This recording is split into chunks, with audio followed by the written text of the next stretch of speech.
आज हम बात करेंगे भारत और पाकिस्तान के बढ़ते तनाव के बीच सामने आई एक बड़ी खबर, जिसने भारत के एविएशन सेक्टर में हलचल मचा दी। पाकिस्तान ने भारत आने जाने वाले सभी अंतर्राष्ट्रीय विमानों के लिए अपना एयर स्पेस बंद कर दिया। इससे भारत की बड़ी एयरलाइंस जैसे एयर इंडिया और इंडिगो को भारी मुश्किलों का सामना करना पड़ रहा है। इस फैसले की वजह है जम्मू कश्मीर में हाल ही में हुआ एक बर्बर आतंकी हमला, जिसमें 26 लोगों की जान चली गई। भारत ने इस हमले के लिए पाकिस्तान को जिम्मेदार ठहराया, जबकि पाकिस्तान ने इन आरोपों को सिरे से खारिज कर दिया। इसी तनाव के बीच पाकिस्तान ने अचानक यह सबसे बड़ा कदम उठाया और भारतीय विमानों के लिए अपने आकाश मार्ग को बंद कर दिया।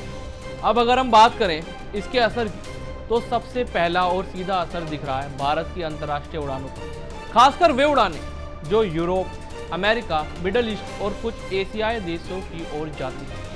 आमतौर पर भारत से इन देशों के लिए जो फ्लाइट उड़ती हैं, वे पाकिस्तान की एयर स्पेस से होकर जाती हैं, क्योंकि यही सबसे छोटा और सीधा रास्ता है। लेकिन अब जब यह रास्ता बंद हो गया, तो विमानों को लंबा चक्कर लगाना पड़ रहा है। इससे न केवल उड़ान का समय बढ़ रहा है, बल्कि एयरलाइंस का खर्च भी काफी बढ़ गया।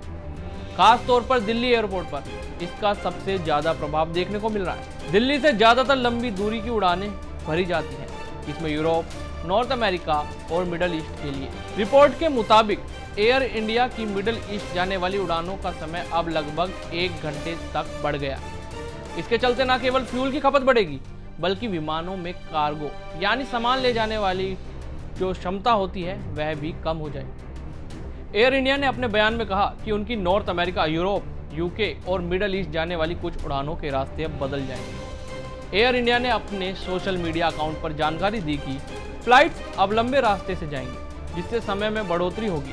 वहीं इंडिगो ने भी कहा कि कुछ अंतर्राष्ट्रीय उड़ानों पर इसका असर पड़ेगा। हालांकि वह कोशिश कर रहे हैं कि यात्रियों को कम से कम असुविधा हो। इसी बीच नागर विमान महानिदेशालय यानी डीजीसीए ने भी एक महत्वपूर्ण कदम उठाया। डीजीसीए ने शनिवार को एक आधिकारिक परामर्श जारी किया, जिसमें सभी एयरलाइंस से कहा गया कि वे लंबी उड़ानों के दौरान यात्रियों का खास ख्याल रखें। परामर्श में 5 प्रमुख बिंदुओं पर ध्यान देने को कहा गया, जिसमें सबसे पहला है उड़ान से पहले यात्रियों को सही समय की जानकारी दी जाए। दूसरा, लंबी उड़ानों के दौरान खान-पान और आराम की अच्छी सुविधा उपलब्ध कराई जाए। तीसरा, उड़ान के दौरान यदि किसी यात्री को चिकित्सीय जरूरत पड़े तो एयरलाइंस उस पूरी तरह से मदद करे। चौथा, अगर किसी कारण से विमान को वैकल्पिक एयरपोर्ट पर उतारना पड़े तो उसकी भी पूरी योजना बनी हो।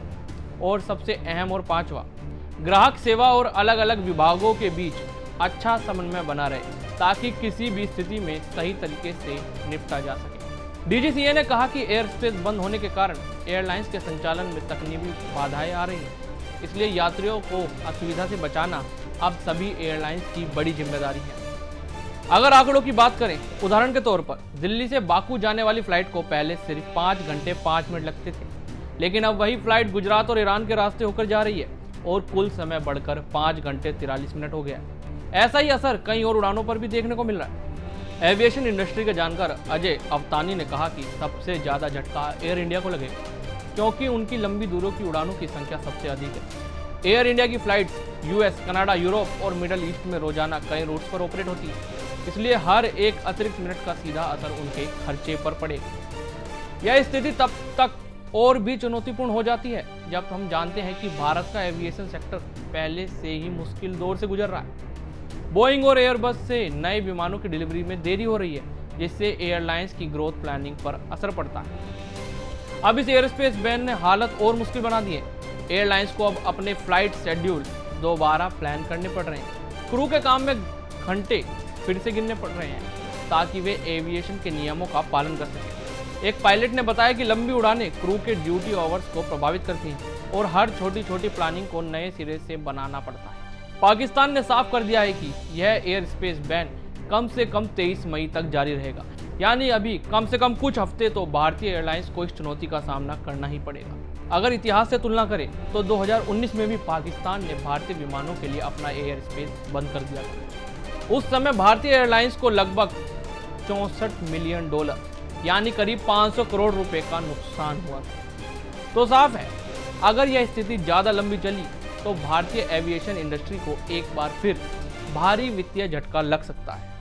एयरलाइंस को अतिरिक्त ईंधन खर्च, लंबी उड़ानों के चलते यात्रियों की संख्या में गिरावट और समय की देरी, इन सब समस्याओं का एक साथ सामना करना पड़ेगा। अब सवाल यह है कि क्या इस बार एयरलाइंस अपनी रणनीति में कोई ऐसा बदलाव करेगी जिससे नुकसान को कम किया जा सके, या फिर यात्रियों को महंगी टिकटें और लंबी उड़ानों का सामना करना पड़ेगा। ऐसी ही तमाम जानकारी के लिए जुड़े रहिए हमारे साथ। हम हैं यंग भारत सच के साथ।